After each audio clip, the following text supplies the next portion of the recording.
Di lokasi ini 3 bulan tawuran tak pernah reda, sudah 2 nyawa melayang dan 18 rumah dibakar.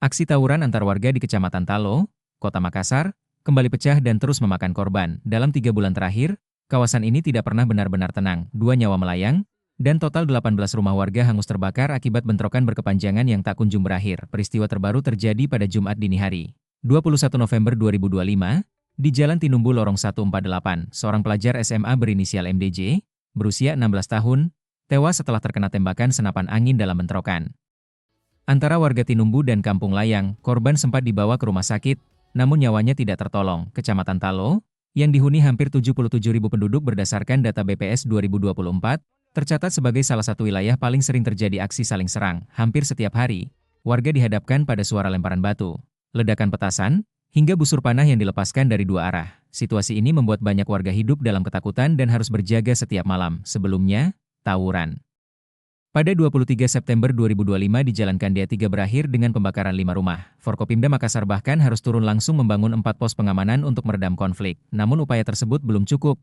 karena ketegangan kembali meningkat dan kembali merenggut korban nyawa.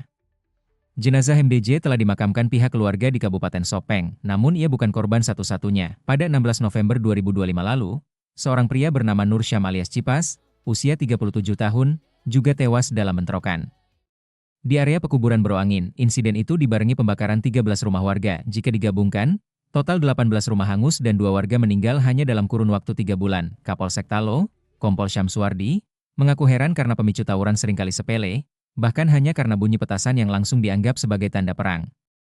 Sementara PLH Kapolrestabes Makassar, Kombes Pol Muhammad Ridwan, menegaskan bahwa pihak kepolisian kembali menempatkan personel BRIMOB di titik-titik rawan untuk mencegah bentrokan susulan. Sosiolog Universitas Hasanuddin, Dr. Rahmat Muhammad, menjelaskan bahwa konflik berulang ini dipicu banyak faktor, mulai dari lingkungan sosial yang tidak kondusif, minimnya pendidikan, masalah ekonomi seperti kemiskinan dan pengangguran, hingga kuatnya budaya kelompok yang ekstrim, paparan konten kekerasan di media sosial, serta identitas kelompok yang berlebihan, memperkuat rasa dominasi dan memperpanjang siklus kekerasan. Ia menyebut, kondisi sosial masyarakat yang serba terbatas, mulai dari pekerjaan, pendidikan, hingga lingkungan, membuat banyak anak muda mudah terseret dalam tindakan destruktif. Stigma sebagai daerah rawan justru membuat sebagian warga merasa bahwa kekerasan adalah bagian dari identitas yang harus dipertahankan.